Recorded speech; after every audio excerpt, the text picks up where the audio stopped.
Hi, I'm Missy Harris, the Director of the Lincoln County Library System. I am very excited to welcome you to Gouache Painting with Judy Gonet. Before class begins, I'd like to take a moment to thank the Lincoln County Library System and our facilitators and the Wyoming Arts Council for providing the monetary support in making this program possible. Judy Gonet received her Master of Fine Arts in Printmaking and Painting from the University of Milwaukee. After completing her graduate work, she moved aboard a sailboat in the Caribbean and on the island of Trinidad sold her pastels of oil paints. Eventually, she moved into watercolor painting. She spent 10 years sailing and painting before settling in Wyoming. She has taught at the University of Wyoming, Western Wyoming Community College, the Jackson Art Association, and has held many classes at her studio, the Creative Spirit Studio in Bedford, Wyoming. Thank you for joining us, and I hope you enjoy Gouache Painting with Judy Gonet.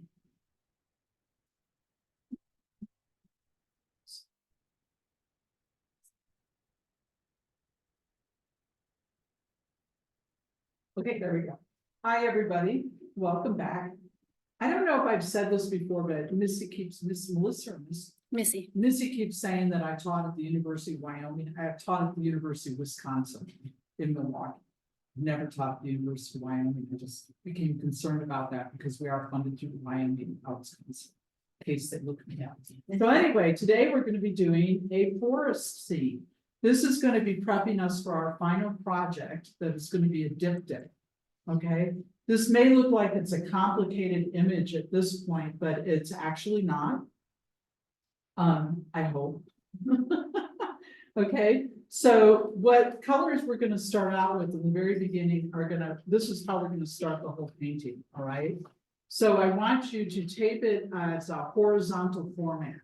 This is a landscape format. When we go like this, it's called portrait format. You know that from here. Everybody has printers at home now, right? And this is a landscape format. So I want you to tape your paper down like this, and get out for the very beginning. Get out the raw. I have to look at make sure it says what I think it says. The yellow ochre, lemon yellow, a little bit of Prussian blue, and some white. And we're going to get our background down first.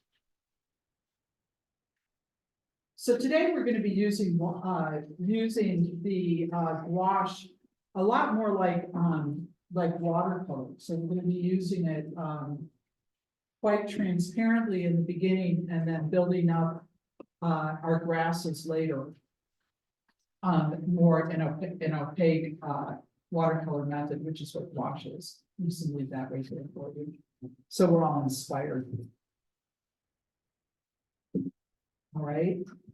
And everybody's probably taped, and everybody's taped here. I think it's easiest to start with your 1/2 inch square. I seem to have an extra brush today. Okay, suspicious. Okay, so generally speaking, I was going to say I always start with a little bit lower, but if you want to do take your pencil and draw out what we're going to do real lightly, you can, or you don't even have to do it lightly because it's gouache. You can do it this way. So I'm going to put right here is going to be the end of my path, and then I'm doing just a simple line like this. Again, it's 1 point perspective, and then coming out like that, right? So you're going to draw it just like that. This side is going to be just a little bit more hilly, so I'm putting a hill in over there, and this side is going to be just a little bit lower, like that. Okay. If you want to draw the main trees in now, you certainly can. And so let's see. Yeah, I did that here. So my tree. I'm putting a big one over on the side, and then another big one over here. You might notice I had something on my hand just around this painting. You might notice that I lean my trees a little bit in. I generally do that when the trees are all the way out to the side. You can have them going pretty much straight up and down or leaning in, but you never want them leaning out, because if you put them leaning out, your viewer goes right out of the picture. So this is just a compositional thing. And then right next to the one on the left, I'm putting a smaller one, changing the dining room. Okay, so pretty much this is how we're gonna start. We should have done it down here too. So big tree right here. And then, another big tree over here. And then a smaller tree coming right next to it. All the other ones we're gonna be painting.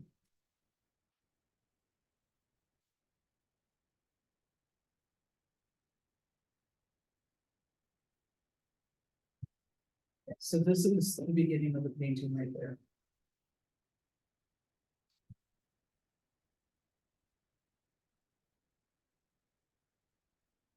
They want us to leave it on that first drawing, just without the paint right now. Thank you. Thank you. And your mountains, are they coming on both sides? One went a little bit higher and one went a little bit lower. So you can see this side is a little bit higher. It's a hill.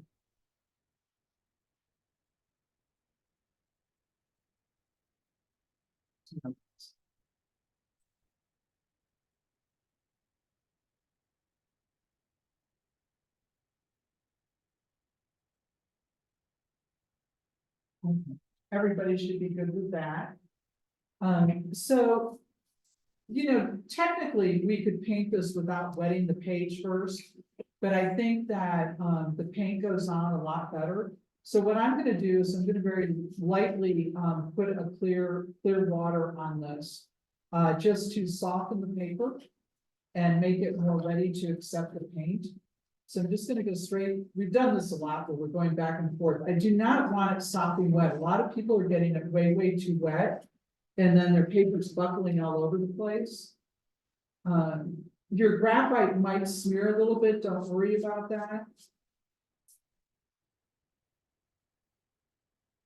So you just want to see like a light sheen on there. You don't want it to be puddles. Okay, so I'm just going back and forth and working the water into the paper.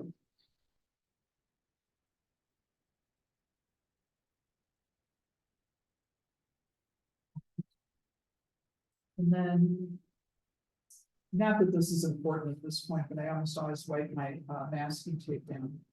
Then we're going to be working on the sky area. And I'm going to be using white paint with very, very just a smidgen of blue. I actually have way too much blue out there. Okay, so you can see that I have a very, very light blue that I've mixed just a very light smidgen of blue into the white paint. You do not want the sky to be dark. If you have a dark sky, your trees are not going to show up. So we want the sky to be light. Okay. And then what I'm going to do is I'm going to paint this going in different directions. I do not want to have a totally smooth sky. Every now and then I am going to have to dip into a little bit of water here just to get the paint moving on the page. You can tell it's very light blue. And now in the middle of all this light blue, I'm going to put a very small touch of yellow ochre just to warm up the sky a little bit. So I've done clear water back and forth. And then I've done a very, very light blue. Don't do this. Don't do that. Okay. Yeah, I'm gonna put it right.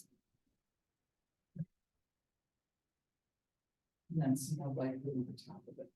Okay. And all that yellow ochre is doing is just warming up the sky a little bit so that I don't have you know, just a harsh blue sky up there. Though we'd all love our harsh blue skies here.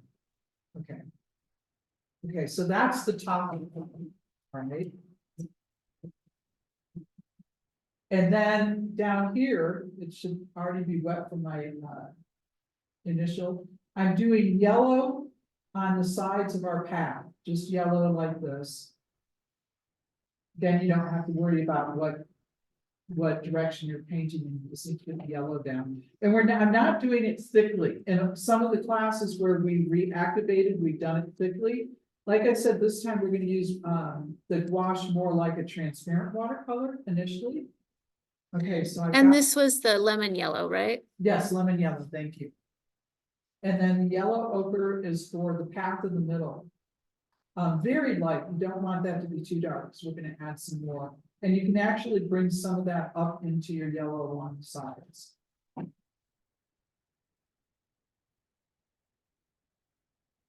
Okay. And there we are with our initial start. So remember, everything you put down right now, you want to keep pretty light. You want the yellow is pretty intense, but it's still painted on there lightly. Thinly is the word I should. And then the same with my raw, what is this? Yellow ochre, I keep calling it raw cyan. We've been asked to slow down a bit. We're slowing down now. You're getting that far, and then give me a thumbs up when you're ready. Okay. Thank you. Do you have a question? Remember to keep the blue light. You want it to be light, light, light.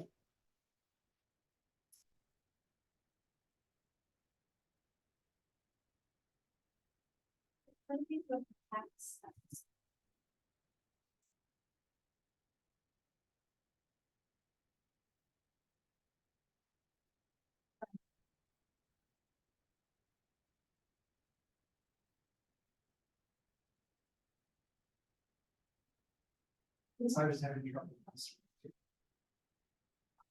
So you twisted it and like squeeze it back out, so it doesn't fly out.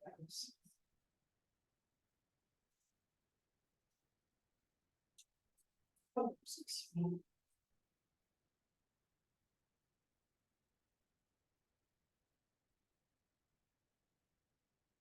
Was the yellow just the pure yellow, or did you mix it with other yellow? Just period.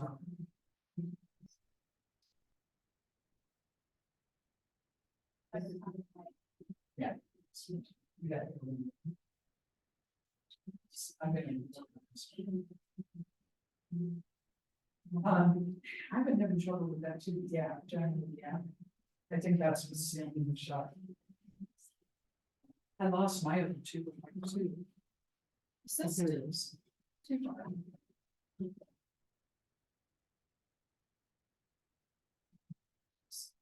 Thank you.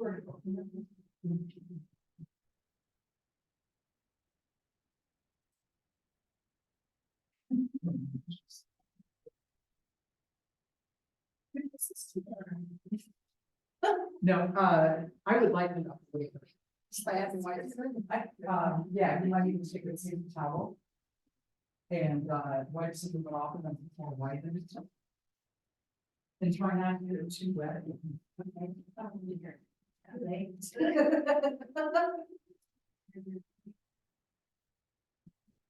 you were already getting this in that packet. Just keep thinking about that.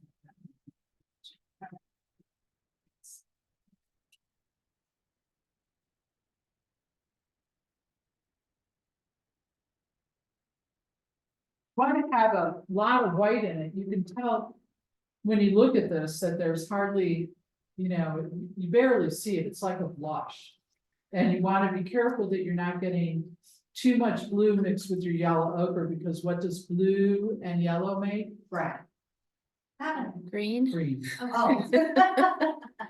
Yes, yeah. Down the line. So all we're doing is we're putting like a blush of the sky in.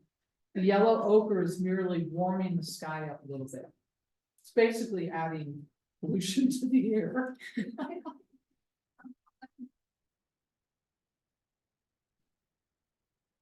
And you don't want it too wet.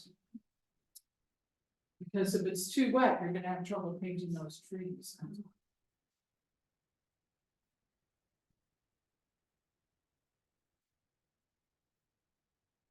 So everybody can give me a thumbs up when they get this. Look at, we could stop right now.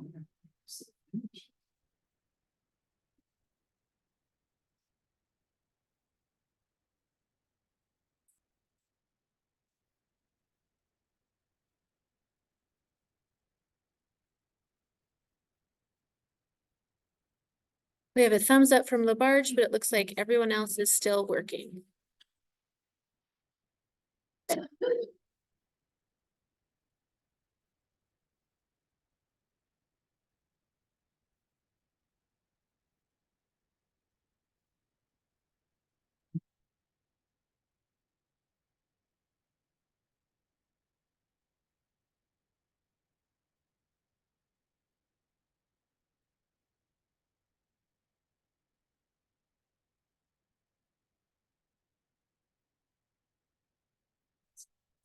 So I knew I had 2 greens out. What did I do?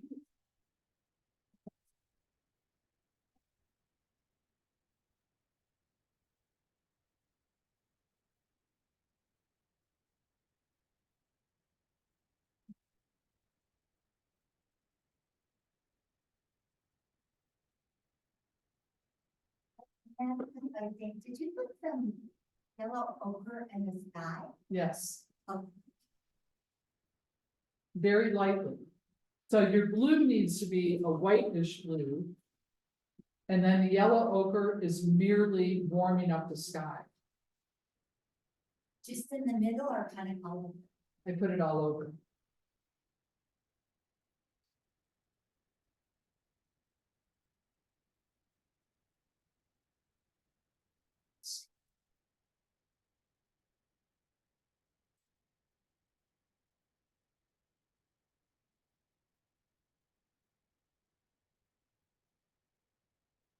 And then yellow ochre right down the middle of the pack.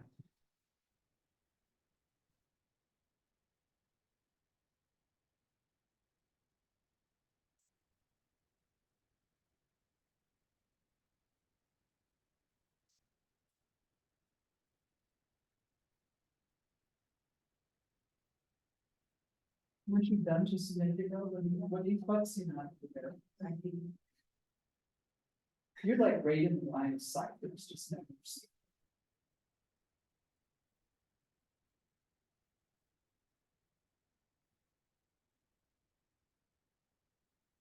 So I have a thumbs up from Labarge and Kemmer. Are any of the other branches ready? Still working. Okay.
I just feel like dancing in the radio.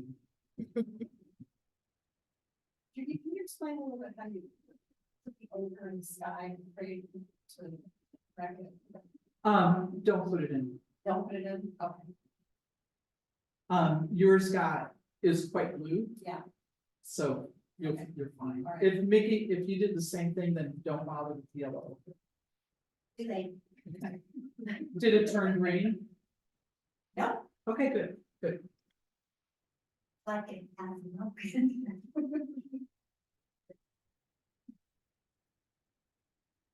So again, the sky is really, really light, right? You can barely make out the blue. That's called a blush. A tint of blue with a little yellow. Why are you so mean? I like to try and make my sky a little lighter. Okay, okay then. Get your paper towel, yeah, and you can rub. All right, Coke fill in after. Are you guys ready? Okay, we're ready. Okay. So I'm gonna switch to my number 6 round. And I brought out a little dab of sap green paint. Green pale. So I have sap green, green pale, burnt umber, and raw sienna. Okay, that's in addition to, I still have some yellow ochre and some lemon yellow over there. Say those again. I have Sap green. sap green, green pale, sap green, green pale, and then burnt umber and raw sienna. There's a bird sand. Burnt sienna, I'm sorry, you guys, thank you, Judy. Burnt umber and bird sand. Yeah, burnt umber and burnt sienna.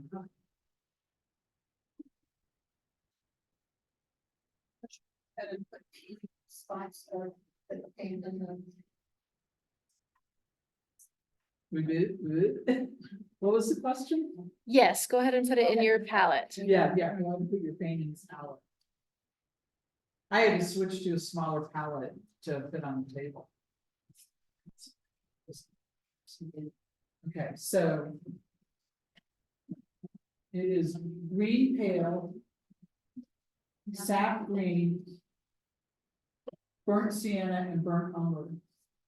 In addition to your blue that I already have in there, though I don't know if we're gonna be using that again, and your raw sienna and yellow. Yellow ochre and lemon yellow, right? Yeah. And you know what? Put a little vermilion in there too. It's time for us to use all our colors. Vermilion, so we added vermilion to it.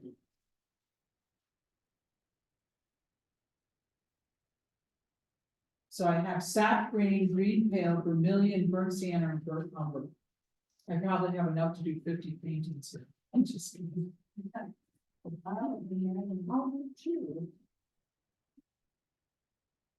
Okay, and a number 6 round.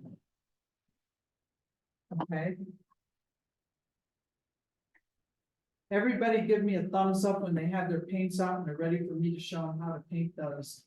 So we should have a total of 5 paints. 1, 2, 3, 4, 5 paints in addition to your raw sienna, which you already had in there, and your lemon yellow.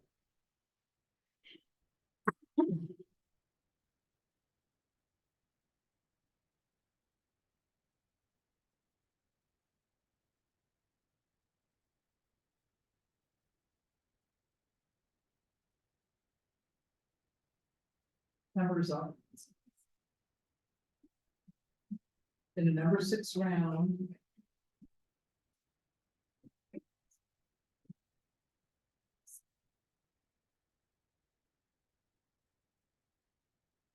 You should still have a little bit of Prussian blue in your palette from the sky as well.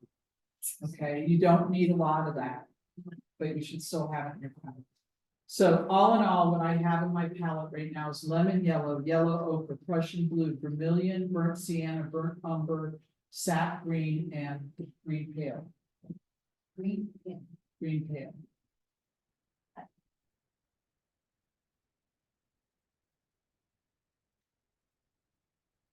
I know it's a lot of different colors of paint, right? Did you say Viridian? No, you said vermilion. That's correct. Vermilion is red, Oh. viridian is green. Yeah, just a little dab. A little dab will do you. Okay. Pinprick. Is it possible that I don't do it?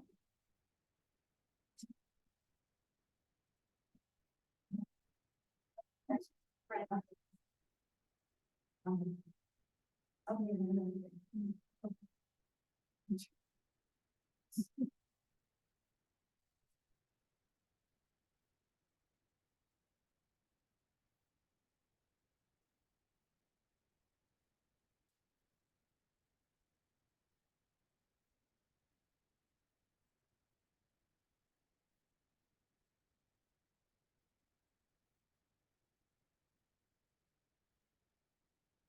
So is everybody ready to go? You what? Afton and Cokeville, are you guys ready? Yep. Okay, everybody's ready. Okay, good. Is everybody ready here? Away we go. Okay. And thank you, Kelsey. I felt like Johnny Carson.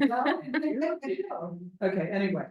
All right, so if you look at the way I've done this painting, what I'm gonna start to do is the very center, I'm gonna darken a little bit. Okay, the way I envision it is as though they are distant trees in the distance. This is a watercolor. For my watercolor landscape class, we're doing the same thing, but we're doing it in gouache, right? So right around this area here, right around this area here, where our path meets our sky, okay? Where our path meets our sky. I'm going to put a very small amount, very, very little of Prussian blue. And wait till I paint this, you guys, just watch what I'm doing first. I'm mixing it with some of the burnt umber. I want it to lean towards blue, but Prussian blue is really a tenacious color, so I don't need much of it. I'm kind of working towards, there we go. What I really want is kind of a grayed down blue. And I just stuck it in my white, so what I've got is super grayed down. Okay, here again, all right. Remember your test paper that we haven't used from the very beginning. Now is a good time to bring it out. Okay, so that pretty much is a gray. I want it to be a little bit more blue, okay? So I'm going for it to be pretty much like this. Maybe even a little more touch of burnt umber. So burnt umber and Prussian blue is going to give me a nice bluish gray, right? Like that. And I'm going to come right over here to my painting and I'm going to paint it in very loosely. Just in a little area, I'm gonna stop at that line at the top of the path and on my hills like this. Okay, and almost tree shape. So now I'm starting to work my brush a little bit more, so it's a little bit more leafy.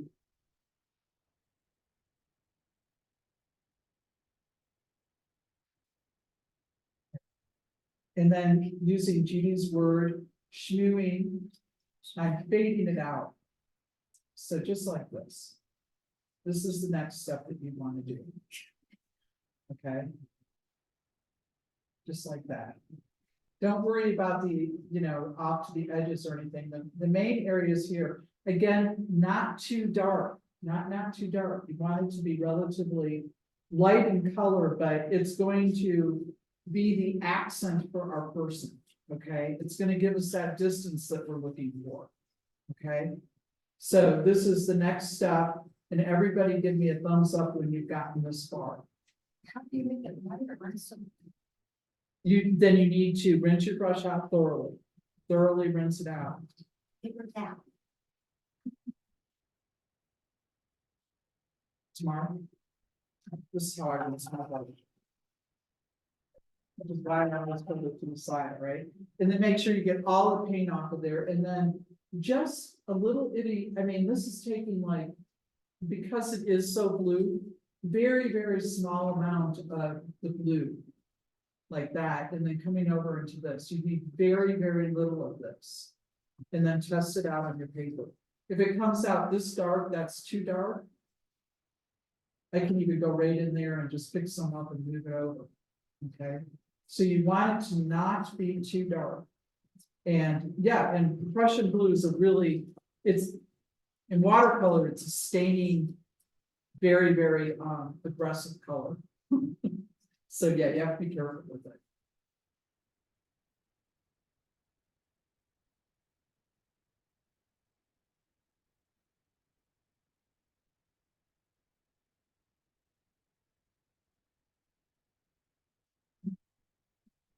Okay, so thumbs up when we've gotten that far. Did that help you?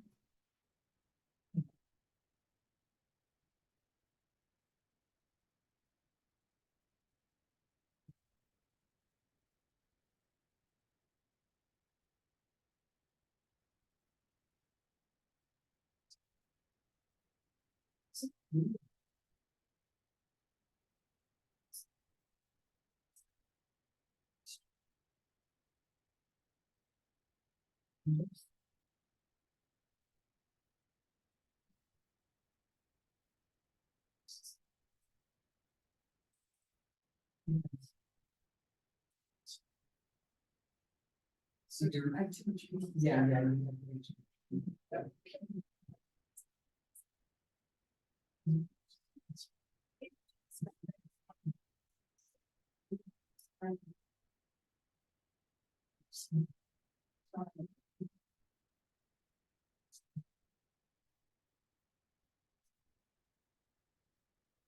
Maybe something drastic there. Yes.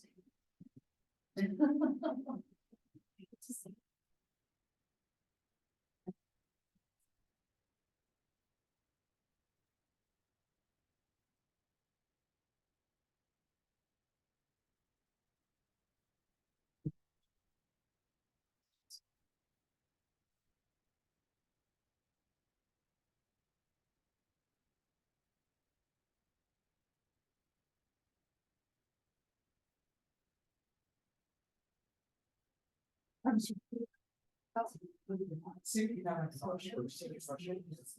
Yeah, you're good. Okay. Okay, some people have put their sky on really thickly and they're reactivating. Okay, so she was having trouble getting this kind of nice soft gray because she kept picking up the sky underneath. If you have this on too thick, you're gonna reactivate, which you don't want to do in this case, especially when we get into the leaves. What I did for her.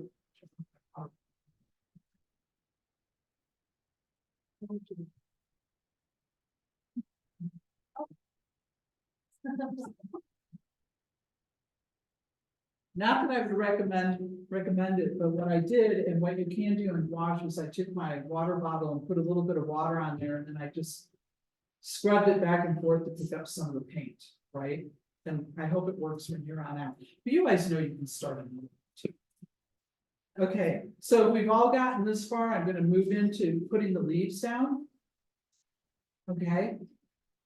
So what we're gonna do is we're gonna actually start with the leaves in the background first.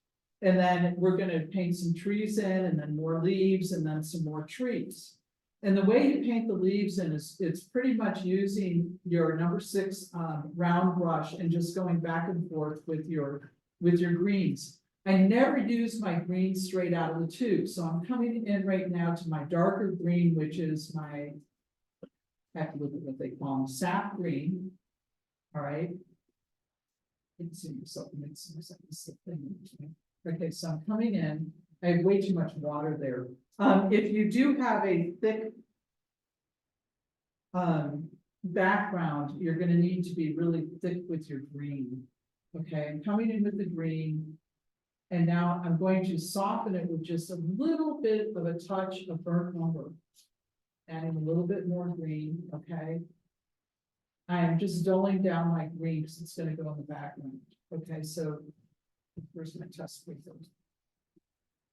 That's pretty much the color I'm going for right now, okay?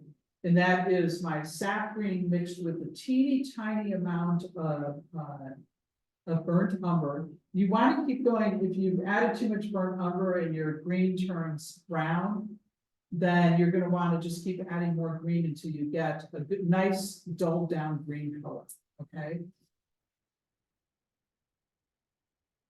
And then I got a little bit too much water in there. Again, you don't want a lot of water for this part. The only part where we wanted a bit of water was in the beginning when we were doing our background. Okay, so I've dulled it down way too much there, turned brown, adding a little bit more sap green until I get a nice green color that's pretty muted. Okay. And now what we want to do is we want to form, obviously, the focal point is almost dead center of this painting, right? So what we want to do is we want to have our leaves around that area to provide like a a backdrop for it, where everything is pointing towards this little guy right here. So all right. So what I'm doing right now is I'm taking my paintbrush with the green on it and I'm simply going like this. Okay, I may have to rewrite it a little bit, move around, go right over your trees. Up in the corner, just flopping around, but I'm leaving this area unpainted. Maybe a little more, the area where the person is. So it's like all my leaves are kind of cascading down towards that person like this, right? Going up on the edges. This is just the first layer. Don't panic. It's not supposed to look like anything right now. There you go. That's all you need to do right there, okay?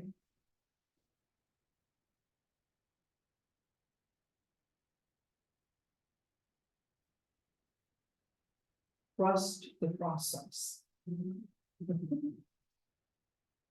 Trust the process. Pardon me? We're gonna be using many more greens. This is the initial one. The initial one is sap green and green pale. I took my sap green and I mixed it with a teeny tiny amount of burnt umber to dull it down. Because these are my background leaves. Grayed down, that's what I'm doing, is I'm graying down the green. Green is a difficult color to work with, and if you have too much green, no one's gonna buy your painting. But green, we see more green than any other color on the planet. And so we have many more values, so we really want to tamp it down. And we're tamping it down with burnt umber at this point. Okay, so when you've got your, this is call them dots, your shooting here.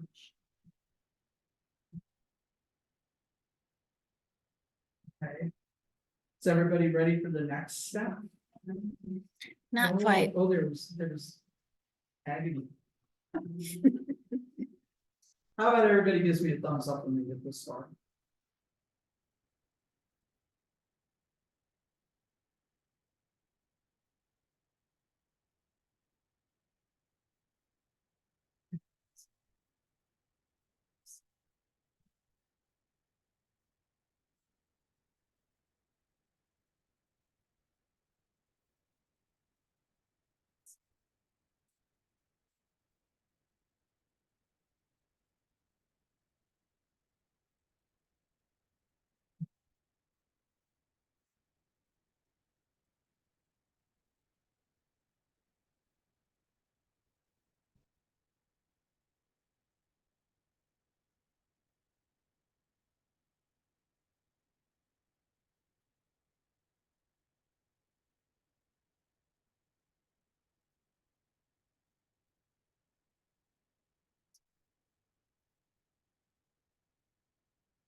Are we good to go?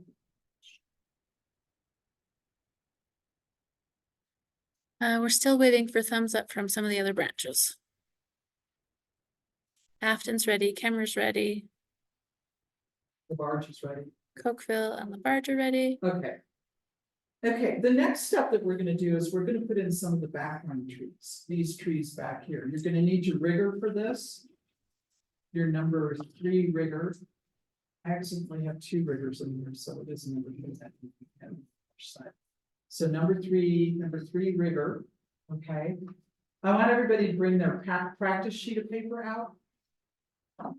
Okay, and we did this at the very beginning when we did our very first painting. We made a tree that was just in a straight line with the river. Okay, the colors that I've mixed here are again a little bit of Prussian blue and burnt umber. I mixed it in with a little bit of white too. So this is the color you should have. That's pretty gray, and I add just a tiny bit more burnt umber. You're going again for a grayed down bluish burnt umber. So I've got Prussian blue, a little bit of white, and a little bit of burnt umber.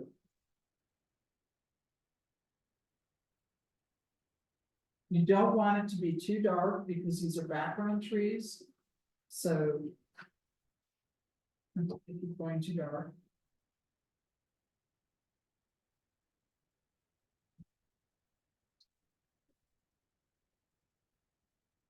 It's kind of a bluish black. Watering it down a little bit more. There we go. Okay, so you can see all the different lines that I've done, and I finally landed on this one being the closest to what I want. Right? If you are uncomfortable with mixing it with Prussian blue, then just use straight up burnt umber. That would be absolutely fine. If I use straight up burnt umber, it'll be this. That's absolutely fine. I add a little bit more water to it, it lightens up anymore, even more. So that's perfectly fine. If you're uncomfortable with adding that touch of blue. What the blue does is it pushes the trees into the background. It's not really crucial at this point. Especially because the teacher was having difficulty making the right color herself, right? All right, so what we're going to do next is we're building our forest and we're starting in the back. Okay, so you can see that we have our really large trees in the front, and then as they go further away from us, they get smaller. So some of the trees are going to be planted right here in these hills, but some are going to be behind the hills, and that's where I'm going to start. And I'm going to go straight up over my leaves, all right? I don't know if there's a way for me to paint where you all can see, so I'm just going to take off. I'm doing just straight lines. And that's what you all need to think about these. I'm varying the distance that I'm putting them. And I'm just keeping, I'm continuing to paint even though I'm running out of paint. Can you all see that? I can't even see it. So you see how I started out right here. And I kept painting until finally there wasn't any more paint on the brush. What this did was this put this tree in the foreground, and this one that was lighter goes in the background. So the rigger holds a tremendous amount of paint. So I'm going to do it over on this side too. I'm just putting in a number of straight lines. Well, straight-ish. Don't really want straight trees. Okay, all the way over to the edge. And then a few right down the middle that don't go up quite as high. Okay. Does everybody see what I'm doing there? Very straight lines. Don't need to worry about it.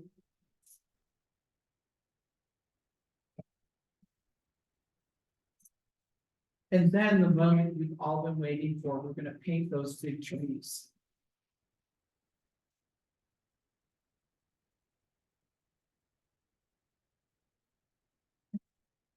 Wasn't you?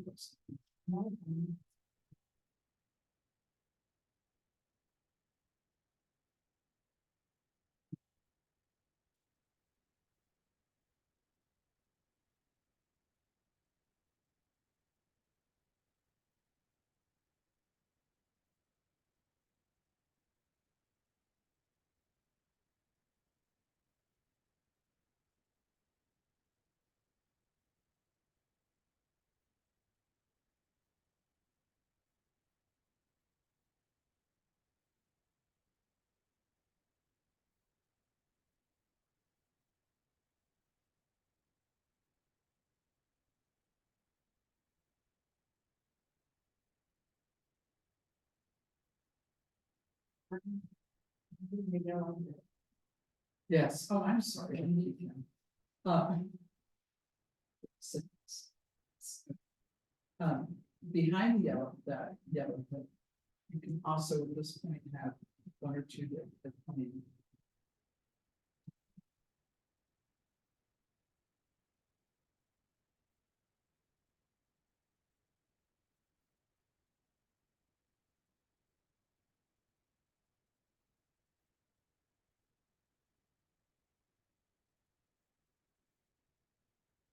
Difference between so the difference between an artist and the rest of you. I mean, the way we think, okay? You guys may be out there thinking I'm painting trees, you're actually painting lines. All we're painting right now are lines, literally lines, right? We are going to do things to it to make it a symbol of a tree. Right now, we're doing the trunks only. We're gonna get into the branches in a minute. And when we've gotten that far, if it's all right for me to continue on, is everybody out there ready?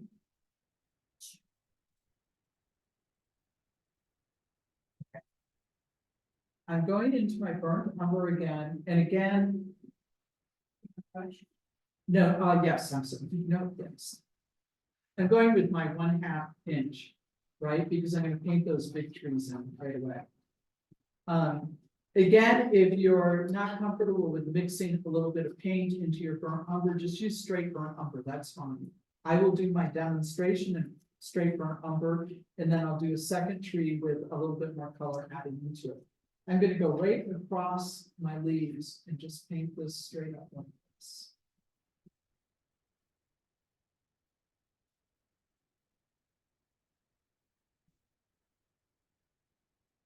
Now, I've made a jagged bottom at the end, at the, at the bottom of the tree like this, right? You don't have to do that. The beauty of gouache is that we can paint grasses coming up over that quite readily. In watercolor, this is kind of a negative space technique that we don't have to use. This is straight burnt umber. If you want to do straight burnt umber, do straight burnt umber. Over here, I'm adding a little bit of blue to my burnt umber.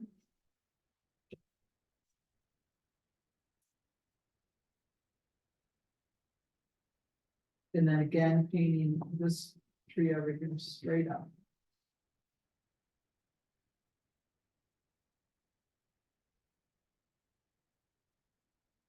Okay, so there are my 2 trees. And you can see the burnt umber works just great. And then we also had this one that was a little bit thinner over here, but still thicker than all the ones. Like that. Mine's leaning, you don't need to do that, I just painted it. This. So this is the point, and you can see that now we're starting to actually get a feeling of a forested park scene. I hope. Your foreground trees have been like. Pardon me? Your foreground trees don't have it. No, no. They're shooting right off the page. So yeah, these are foreground trees, and then we've done some of the beginning of the background trees.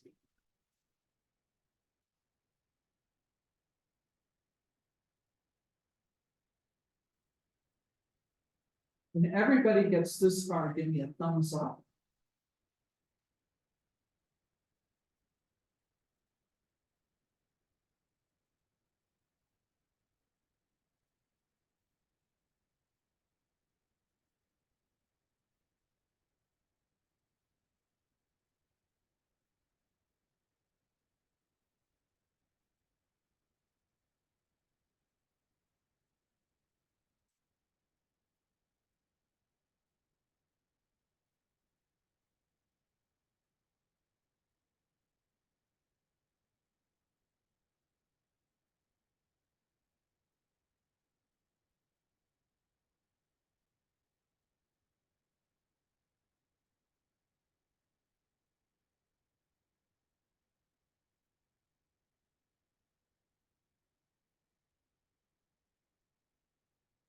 Camera has thumbs up.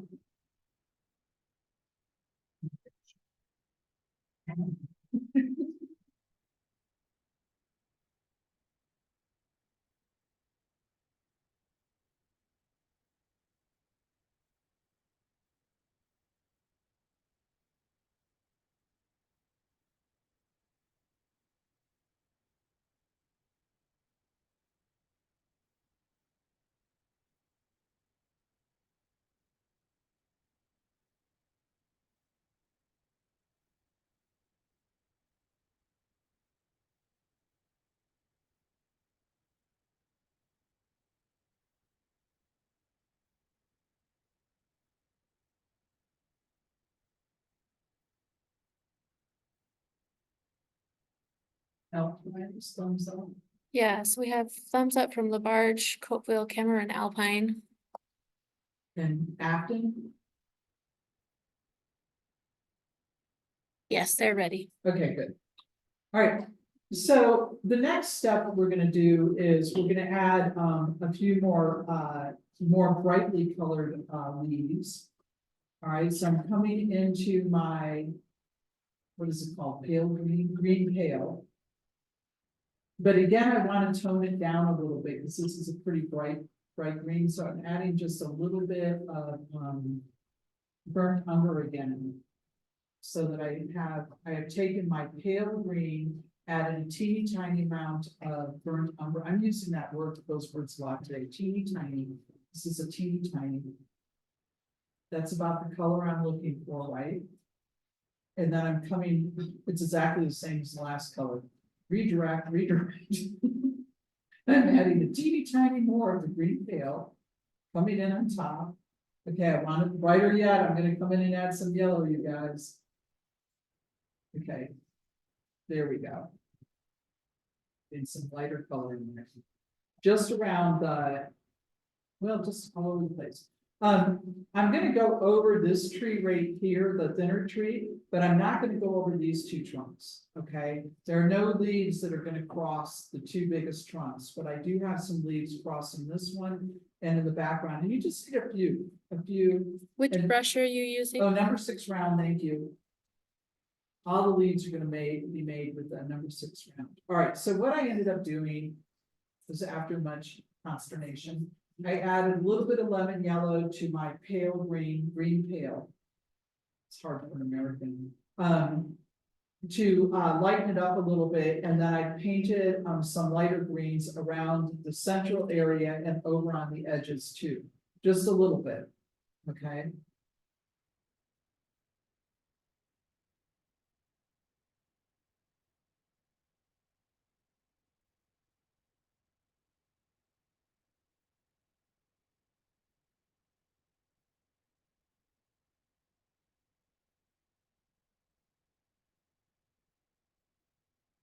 I'm gonna add one more layer of leaves now. It's gonna be really bright yellow that I just want it centrally located. As yellow as I can get those leaves right through here. Right on top. What we've created is a nice thick forest of green. Again, highlighting this little area right through.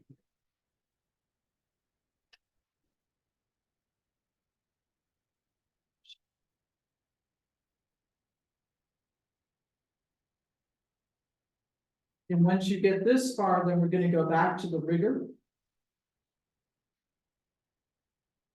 And we're gonna add some more trees.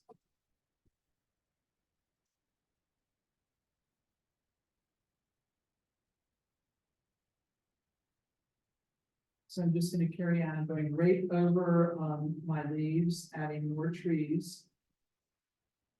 You want some of them to be a little bit thicker. You may have to do it twice to get a little bit of a thicker tree.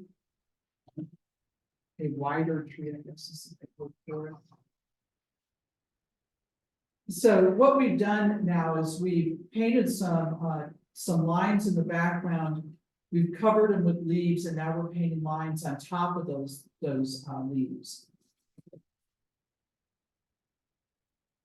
So we have leaves that go underneath the trees, the tree shape, the lines that go underneath, leaves on top, and then some of the tree shape, the lines going over the leaves. And some are thicker and some are thinner, and I'm down to using straight up burnt umber. It was getting that ready mix paints was. There we go. Was the yellow mostly in the center?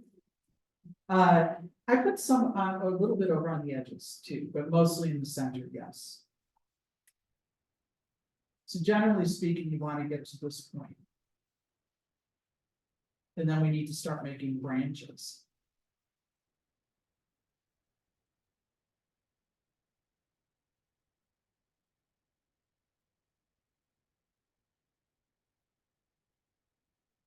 Were you there when we did this in watercolors? Next, last class.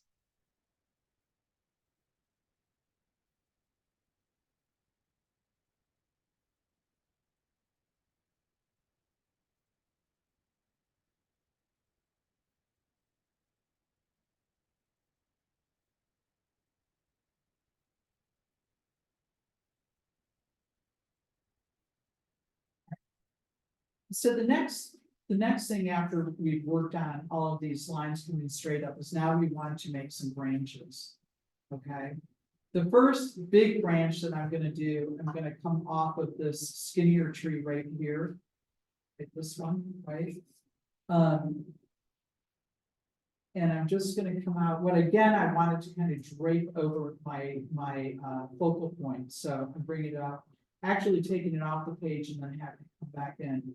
It may not look like it's off the page now, but this is up here in the masking tape, all right? So it's coming right off of this tree and then branching even further off of there. And let your rigger do the work. The rigger will end the branches in a really lovely way. So you have to let the rigger do the work. If you need to practice your branches, come over to your practice sheet. Just using any straight color. And then all you're doing is coming off of your main trunk and then branching out.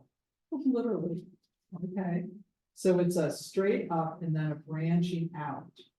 Attaching those branches to the main branch, all right? What I don't want to see is this, where you have the branches coming off like that, okay?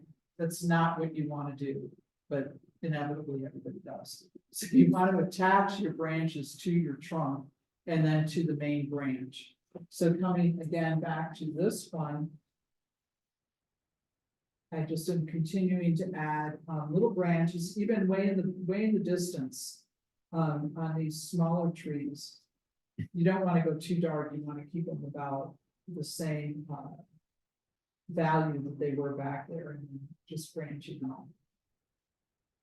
And again, if you let the rigger do the work, the rigger is a great brush for doing branches.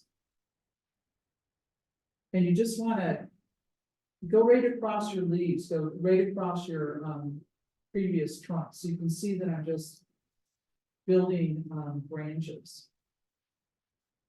Everybody can see that. Now I'm just starting to build branches down here. Right now I built all my branches going that way. I need to build some branches coming this way.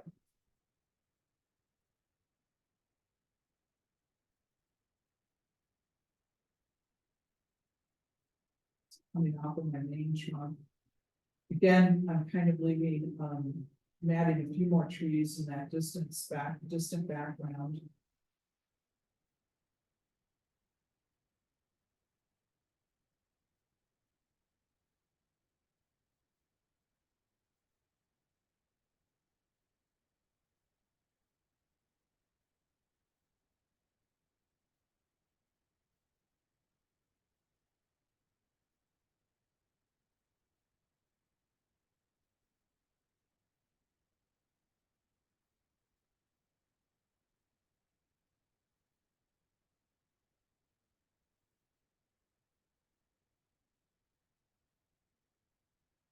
Kind of going right off the page in the background.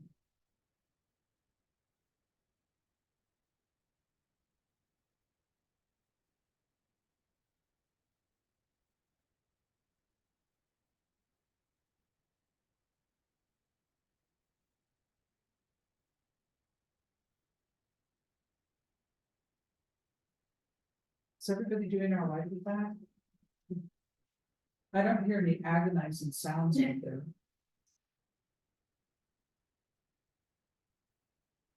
First we go to empty pots. Are you guys silently making agonizing sounds on the wall? That one. Concentration.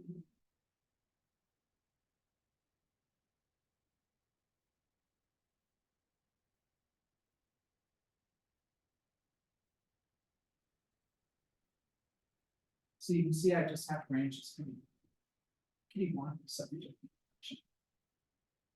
The next thing we're gonna do is put the person there, so when everybody gets their painting to this part, give me a thumbs up. I think it was almost like a hands up. Thumbs up, a thumbs up.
We have a thumbs up from Kemmer and Labarge, but it looks like the others are still working.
We're still waiting for Cokeville, Afton and Alpine. Cokeville's ready.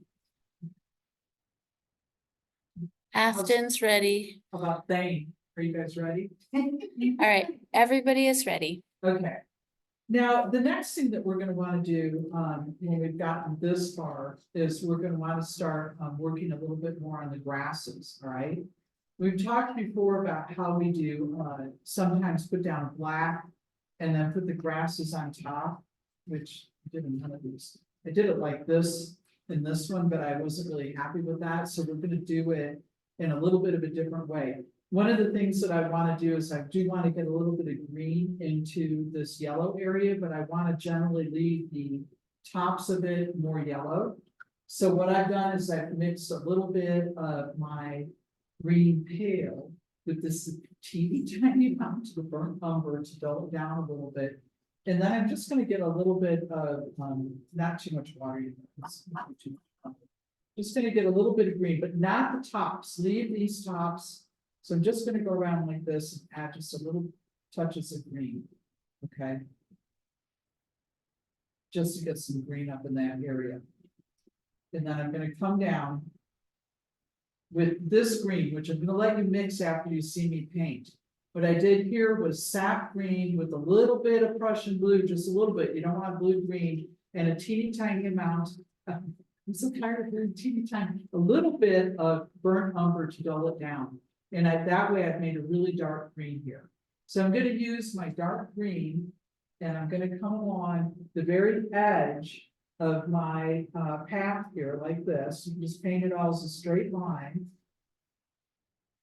My green up above, that's a little bit. And then I'm gonna do, you can do it with your number 6, or you can do it with your rigger. I think right now it's best to do it with the number 6 and just make at the very corner bigger grasses. Okay. I'm working wet into wet here, so it's gonna fade out. Just coming up a little bit like this, just smooth into there, right? Because you don't really want a line, you want it to come up to grasses. Don't worry if it doesn't look like grasses now. Right now, you're just trying to get some value down there. I'm gonna come up in the corner too, like this, and make big grasses, because this is in the floor. Again, using my number 6, working to this point.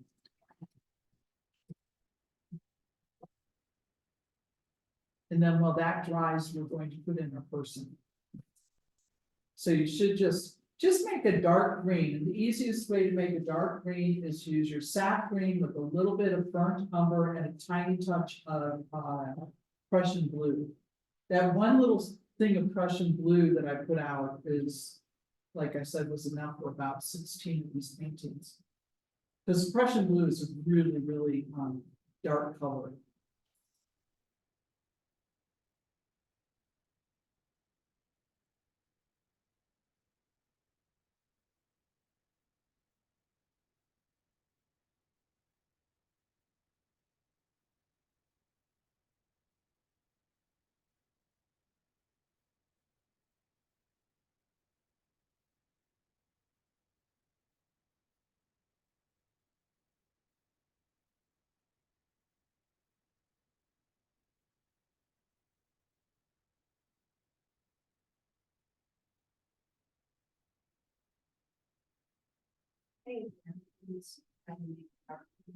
Dark green is sap green with a touch of burnt umber and a wee bit of Prussian blue. I'm trying to come up with this small. So you're just trying to make it a dark color and bring it over to your test piece of paper to test it out to see if it's dark enough.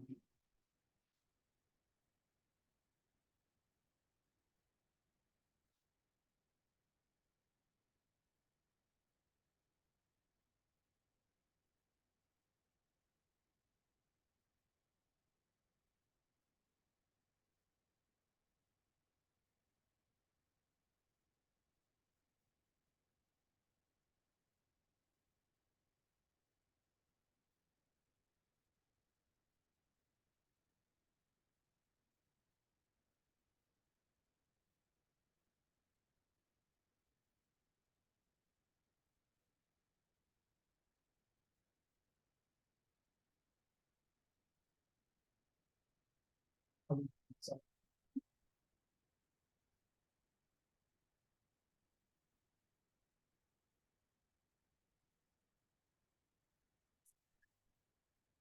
So we have a question. What was the lighter green mixed with? The lighter green that you put down before the darker green? oh, thank you. The lighter green was green pale with a little bit of yellow, a little bit of lemon yellow that I put in up in this area. And then the darker green was the sap green with a little bit of blue and burnt umber added.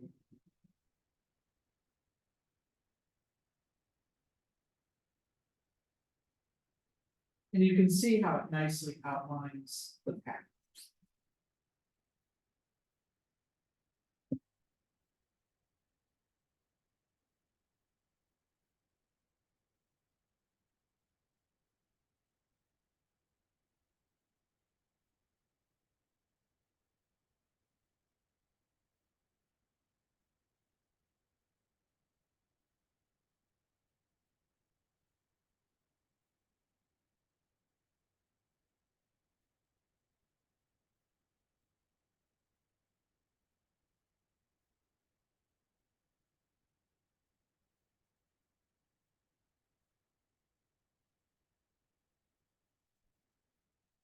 Is anybody ready to go?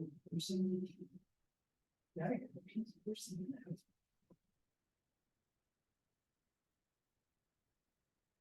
Looks like everyone's still working.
Okay.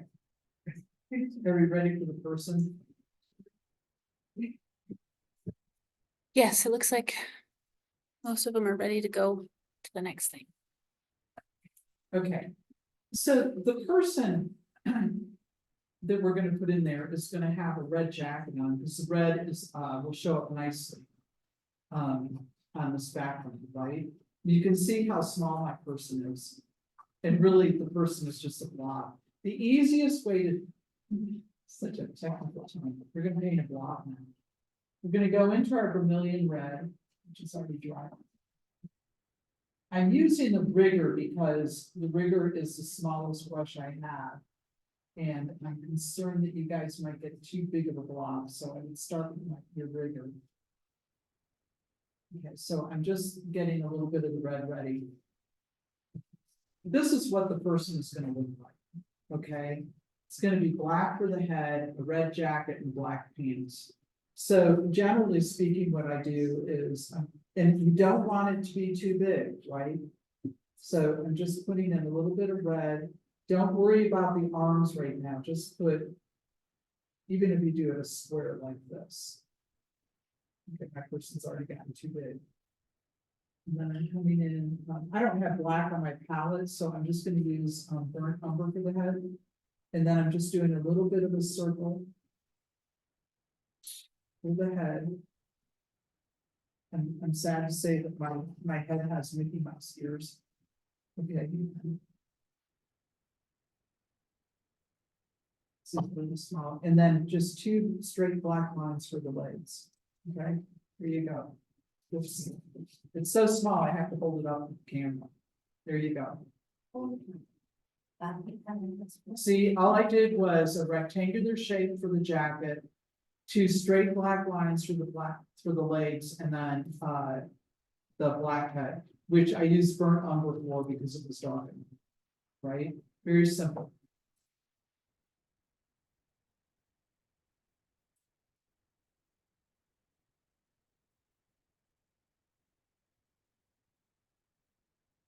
Rigger brush, vermilion. Is that the question? I just was giving instructions Oh, so that you if they need did to, that. yes. Good job. And I only use the rigger brush because it's the smallest brush we have. We didn't want to end up with big blobs. When I did the vermilion, there was hardly any water on that, right? That's how I got that intense red, which looks much more intense in person. Okay.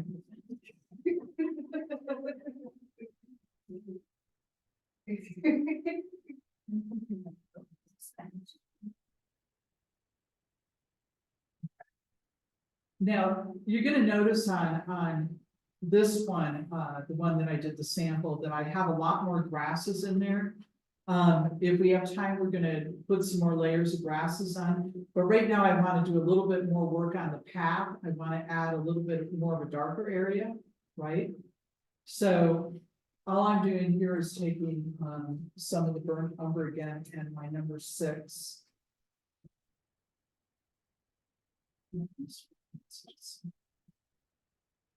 And I'm just coming in on my path like this, starting my. I'm sorry, I said burnt lumber and I meant burnt sienna. Burnt sienna, you guys know, burnt lumber's my bad. And I'm coming in and just doing a little bit of this back and forth. And number 6. I painted this like this and now I'm coming in with water and just scumbling a little bit. And that's just plain. Burnt sienna, just burnt sienna.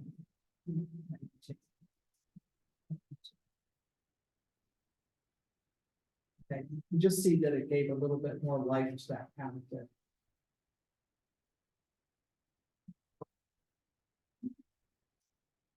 It's a number 6 round and burnt sienna.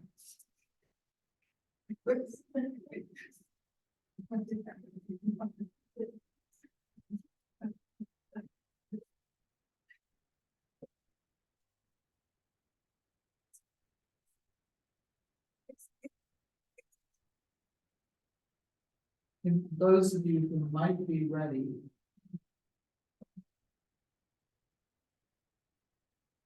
This was a debate whether we finish this in an hour and a half. I'm taking some yellow with my pale green kale. And I'm just gonna do. It's gonna show up. A little bit of white.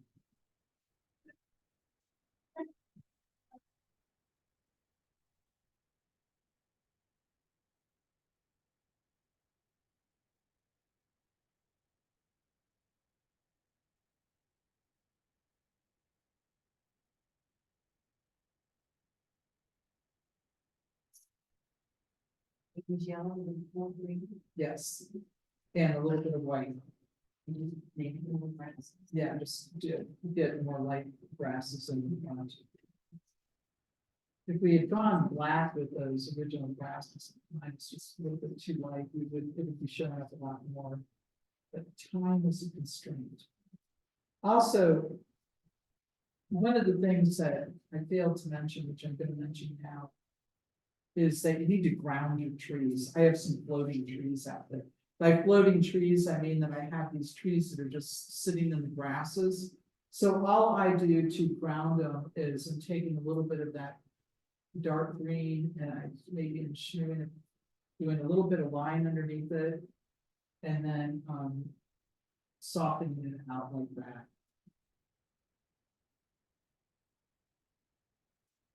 It's not totally necessary, it's just something.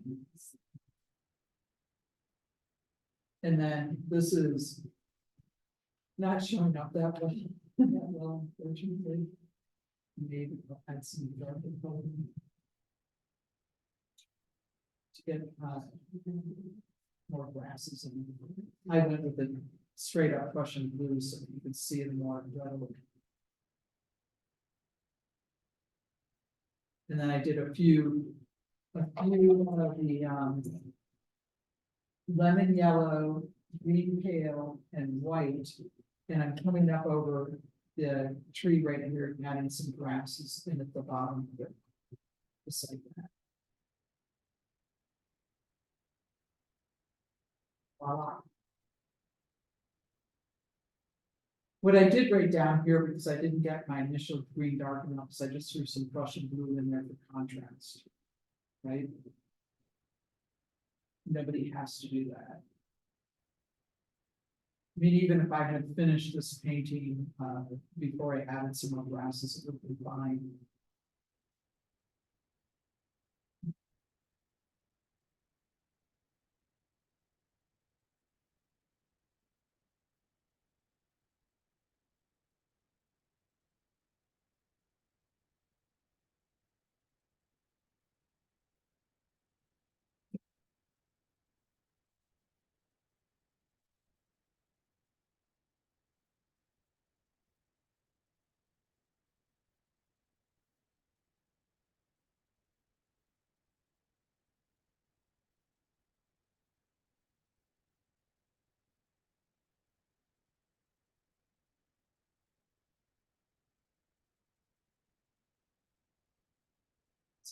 finishing it.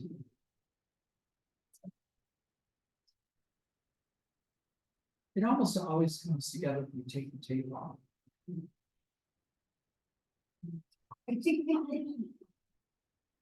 My person is not armless.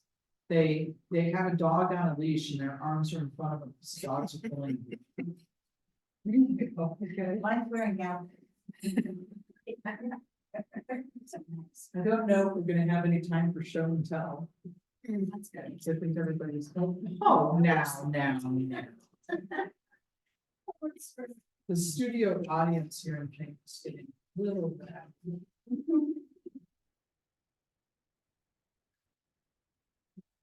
I'm gonna jump up and run around. Does anybody in the public ranges have any questions? I don't see any questions. Very nice to find. So Judy, no. I tried to darken the legs, it was too much water. Just. Just water? Yes. And then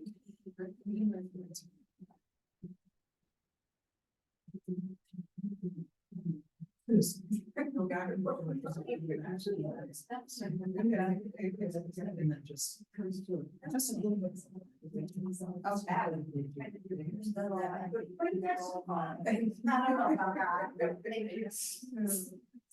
really like my flat. Oh, yeah. I love my, the best part is my farm. I did not.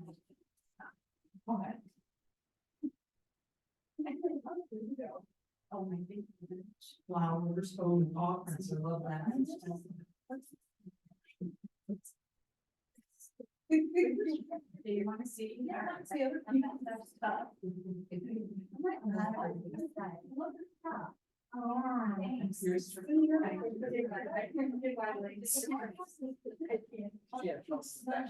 Yeah. And we've got every time.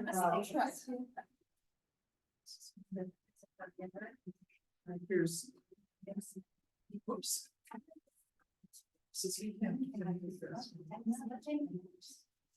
If anybody else from the other libraries has anything to show?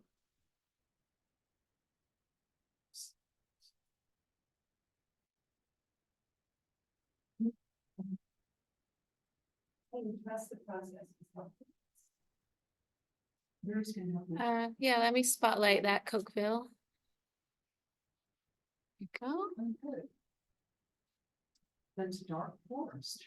It will often look like when she takes the tape off.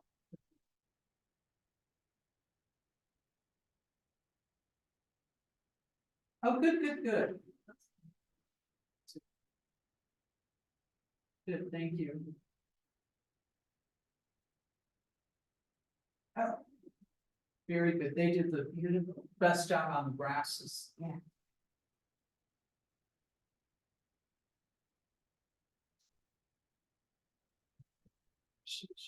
Yes. All right, any other branches that have some ready to show? One more for Cokeville. Oh, excellent. Oh, Good trees. All right, we're gonna go to Labarge. Oh, wow. nice. Very nice. Very well done. Great job on these. Thank you.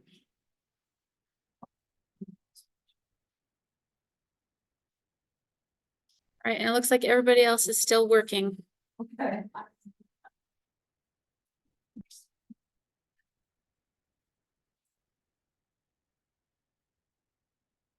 Oh, cute. I don't know if I am cheese.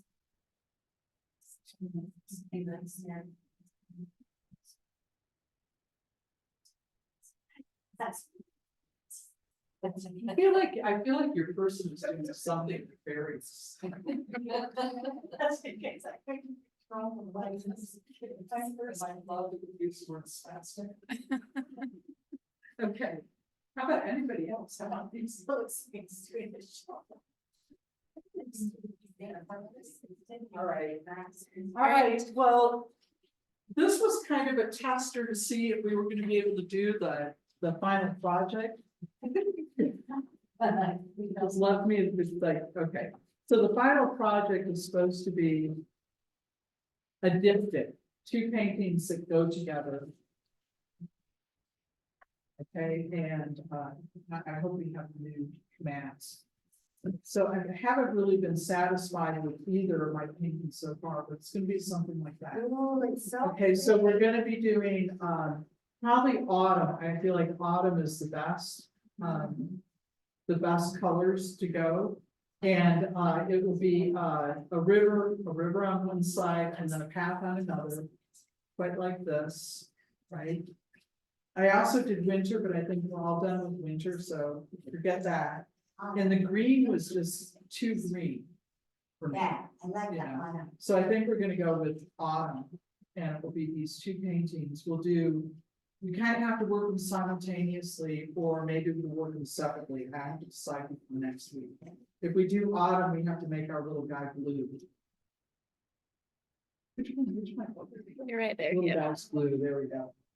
And a little doggy there, okay? So that should be our final painting, which is a diptych, which is two paintings that go together. Okay, thank you all very much for being so patient today. Thank you. Yeah. Oh, Kemmer wants to show theirs. Oh, yay, Tamara, let's see what Tamara does. So Kemmer, your camera's not on.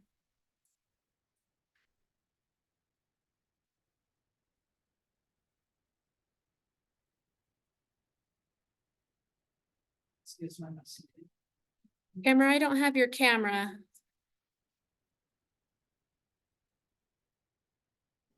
Oh, so they, all right. Well, thank you. We're gonna end class now.